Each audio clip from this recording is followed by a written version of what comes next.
So hello friends, welcome back to my channel Meenachari creations. ఈరోజు video వచ్చేసి ప్రెగ్నెన్సీలో ఉన్నప్పుడు ప్లెజెంటా పొజిషన్ గురించి మనము అన్ని స్కానింగ్ రిపోర్ట్లలో చెక్ చేస్తూ ఉంటాం అన్నమాట. మెయిన్గా అన్ని రకాలుగా ప్లెజెంటా పొజిషన్ ఒక్కటి మనం చెక్ చేస్తూ ఉంటాము. సో ప్లెజెంటా అంటే ఏం లేదండి, మాయ అన్నమాట.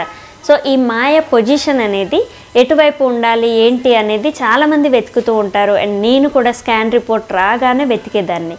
సో మామూలుగా మనకి ఎన్టీ స్కాన్ తీస్తారు చూడండి, ఫస్ట్ తీసే scan, first early pregnancy scan అయిపోయాక మనకి కొంచెం ఎన్టీ స్కాన్ అనేది చేస్తూ ఉంటారు. సో ఈ ఎన్టీ స్కాన్లో మనకేంటంటే ప్లెజెంటా పొజిషన్ అనేది లో లేయింగ్ ప్లెజెంటా అని ఉంటుంది అనమాట. సో టిఫా స్కాన్ గురించి చెప్పట్లేను నేను. సో ఫస్ట్ తీసే ఎన్టీ స్కాన్, 3rd మంత్లో తీసే ఎన్టీ స్కాన్ గురించి చెప్తున్నాను. సో ఈ స్కాన్లో లో లేయింగ్ ప్లెజెంటా అని ఉంది, అంటే మాయ కిందికి జారడం కదా. సో ఇలా మాయ కిందికి జారితే ఎలాంటి టిప్స్ తీసుకోవాలి, ఎలా అయితే మనకి మాయ అనేది పైకి పోతుంది అని చాలామంది అడుగుతూ ఉన్నారు. రీసెంట్గా వచ్చిన కామెంట్ని తీసుకొని నేను ఈ వీడియో అనేది షేర్ చేస్తున్నాను. సో లో లేయింగ్ ప్లెజెంటా ఏంటంటే మాయ జారడం అన్నమాట. సో మాయ జారడం అనేది ఎన్టీ స్కాన్లో మనకి లో లేయింగ్ ప్లెజెంటానే మ్యాక్సిమం 90% అందరికీ కూడా లో లేయింగ్ ప్లెజెంటానే ఉంటుంది. ఎందుకంటే ప్లెజెంటా అంటే మాయ. ఈ మాయ అనేది ఆ 3rd మంత్లో మన బేబీ చాలా చిన్నగా ఉంటుంది, మాయ అనేది కొంచెం పెద్దగా కనిపిస్తూ ఉంటుంది. సో బేబీ ఇలా ఉన్నప్పుడు మొత్తం బాడీని ప్లెజెంటా అనేది కప్పేసి ఉంచుతుంది అనమాట. సో మీకు రైట్ లెఫ్ట్ ఇలా కాకుండా కంప్లీట్గా మాయనే కప్పి ఉంచుతూ ఉంటుంది. సో ఇలా ఉన్నప్పుడు ఎవరికైనా సరే లో లేయింగ్ ప్లెజెంటానే వస్తుంది. సో ఈ టైంలో మేము బెడ్ రెస్ట్ తీసుకోవాలా అంటే మాయ జారింది కదా అని చాలామంది అడుగుతూ ఉన్నారు. సో బెడ్ రెస్ట్ అవసరం లేదండి.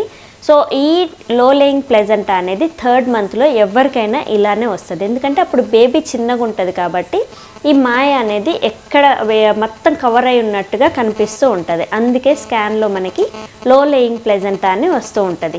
కానీ టిఫా స్కాన్లో కూడా మీకు లో లేయింగ్ ప్లెజెంటా అనే వచ్చిందనుకోండి, ఈ టైంలో మాత్రం మీరు ఖచ్చితంగా బెడ్ రెస్ట్ అనేది తీసుకోవాలి. సో ఆ టైంలో మనకి మాయ అనేది జారిందని అర్థం. సో టిఫా స్కాన్లో లో లేయింగ్ వస్తేనే మీరు భయపడాలి, కానీ ఎన్టీ స్కాన్లో అండ్ ఎర్లీ ప్రెగ్నెన్సీ స్కాన్లో అయితే మనకి ప్లెజెంటా గురించి ఏమి ఇవ్వరు. ఒకవేళ ఇచ్చినా కానీ లో లేయింగ్ ఉంటే మాత్రం మీరు టెన్షన్ పడాల్సిన పనేం లేదు.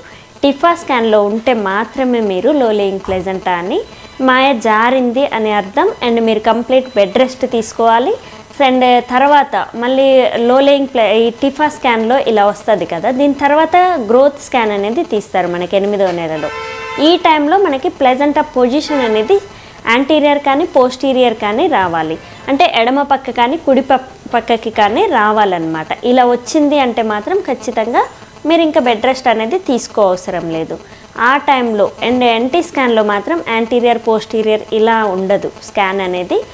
కొంతమందికి ఉంటుంది కానీ చాలామందికి అయితే లో లేయింగ్ ప్లెజెంటా అనే ఉంటుంది. సో మాయ జారినట్టుగా అండ్ కింద అడుగు భాగానికి ఉన్నట్టుగానే కనపడుతూ ఉంటుంది స్కాన్లో.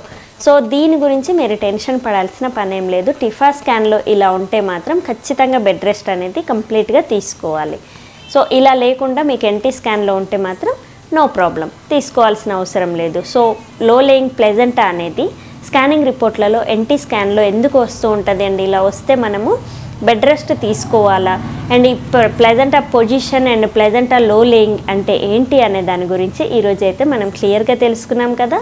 అండ్ ఈ ప్లెజెంటా పొజిషన్ గురించి నేను చాలా వీడియోస్ అయితే షేర్ చేశాను. ఇంకా మీకు అర్థం కాకపోతే లో లేయింగ్ ఇదైతే అర్థమైందని అనుకుంటున్నాను. యాంటీరియర్ పోస్టీరియర్ గురించి మీకేమన్నా ప్లెజెంటా పొజిషన్ గురించి డౌట్స్ ఉన్నా కానీ నాకు కామెంట్ సెక్షన్లో మెన్షన్ చేయండి, నేను ఖచ్చితంగా రిప్లై ఇస్తాను. అండ్ దాని గురించి వీడియో కూడా షేర్ చేస్తాను.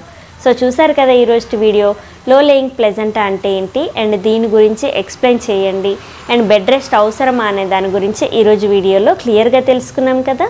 సో రేపటి వీడియోలో ఇంకొక కామెంట్ని తీసుకొని ఒక మంచి టాపిక్తో మీ ముందుకైతే ఖచ్చితంగా వస్తాను. So thank you. Please subscribe my channel Meenachari creations. Thank you.